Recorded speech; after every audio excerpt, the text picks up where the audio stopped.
Eis a questão. Deus existe? Não. Sim. Não. Sim. Não. Eita, calma aí. Sem precipitações. Por mais que duvides, essa questão é mais antiga do que a sua própria idade, do que a idade dos seus pais, dos seus avós e por aí fora.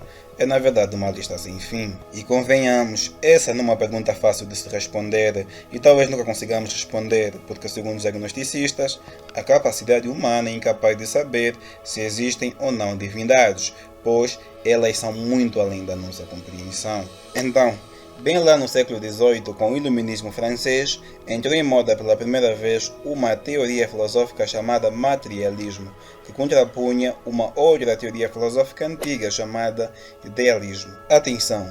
O idealismo não é uma simples teoria, mas um conjunto de teorias filosóficas metafísicas complexas, que partem do princípio de que há uma existência metafísica de uma realidade complexa e ideal. O que é ideal é aquilo que existe enquanto ideia, enquanto conceito, algo desligado da matéria. O idealismo é justamente a afirmação dessas ideias como ponto central do conhecimento. Platão, considerado o pai do idealismo, acreditava que a realidade mais confiável é o plano das ideias. Entretanto, para o materialismo, não há nada fora da natureza que possa ser aprendido pelos sentidos. Logo, não há Deus nem ideias. A realidade material é o que existe como matéria e é aprendido pelos órgãos de sentido, ou seja, aquilo que é visto, tocado, ouvido, aquilo que provoca experiências sensoriais. Já a realidade ideal somente pode ser compreendida por meio do intelecto ou da razão. Há um conflito entre idealismo e materialismo realista, pois o idealismo está embasado de uma idealização inexistente na prática de objetos, pessoas e situações, enquanto o materialismo trabalha com elementos concretos, reais e existentes. Tomando essa visão por meio da literatura, o idealismo seria o romantismo e o materialismo seria a realidade. Nesse sentido, o verbo idealizar transmite a sensação de tornar algo distante, inacessível, tornar algo uma utopia. Poderíamos falar de um idealismo político, um idealismo moral ou um idealismo do amor, todos opostos ao realismo. Também podemos falar de um amor platônico que no nosso cotidiano tornou-se vulgarmente conhecido como amor não correspondido, mas que significa na verdade um conjunto de conceitos sobre o amor que existe apenas no mundo das ideias, não tem um correspondente na realidade prática, ou seja, é um conceito que existe apenas no mundo das ideias de Platão. Outro sim é o fato de que, enquanto o idealismo centra-se na procura por entidades metafísicas, transcendentes e materiais, como ideia, conceito ou forma, o materialismo afirma a existência apenas daquilo que está presente materialmente. Religião, transcendência, nada disso existe objetivamente. Os conceitos não existem em uma realidade apartada da matéria. Antes, porém, são apenas modos de nomear essas coisas. Karl Marx, um dos maiores materialistas da filosofia, foi ainda mais radical.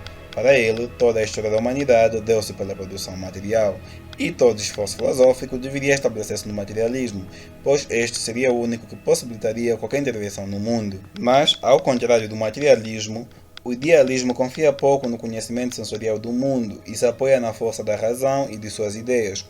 Por isso, para Platão, a matéria é real, mas imperfeita, ao contrário das ideias, que são perfeitas e eternas. Mas, e aí? Deus existe ou não? Calma aí, sem precipitações. Então, mediante a discussão bodegante dessas duas teorias filosóficas, surgiu uma terceira, chamada agnosticismo, que fica no meio entre as duas. Para os agnósticos, assim como não é possível provar racionalmente a existência de deuses e do sobrenatural, é igualmente impossível provar a sua inexistência. Porém, existe um filósofo agnóstico francês chamado Blaise Pascal, que formulou uma aposta de um ponto de vista cristão e foi publicado na secção 233 no seu livro póstumo Pensées, em português, Pensamentos. O agnóstico Pascal postula que há mais a ser ganho pela suposição da existência de Deus do que pela não existência de Deus, e que uma pessoa racional deveria viver sua vida de acordo com a perspectiva de que Deus existe, mesmo que seja impossível para a razão nos afirmar tal fato. Este argumento tem o seguinte formato: se acreditar em Deus estiver certo, teria um ganho infinito. Se acreditar em Deus estiver errado, teria uma perda finita. Se não acreditar em Deus estiver certo, teria um ganho finito. Se não acreditar em Deus estiver errado, teria uma perda infinita. Pascal ainda referenciou a dificuldade que temos em diferenciar a razão e o processo de racionalidade, pondo em contraste com a ação de acreditar em algo, propondo que atuar como se alguém acreditasse pode curar alguém de não acreditar. e assim escreveu no seu livro. Reconheça ao menos sua incapacidade de acreditar, já que a razão te trouxe a isto, e você não consegue acreditar. Esforce-se para convencer a si mesmo, não através de mais provas de Deus, mas pela redução de suas paixões. Você gostaria de ter fé, mas não sabe o caminho. Você quer se curar da descrença e pede um remédio para isto. Aprenda com aqueles que estiveram presos como você e que agora apostam todas as suas posses. Existem pessoas que sabem o caminho que você vai seguir e que se curam de todas as doenças que você ainda será curado. Siga o caminho através do qual começamos, agindo como se acreditasse, recebendo água benta, assistindo às missas.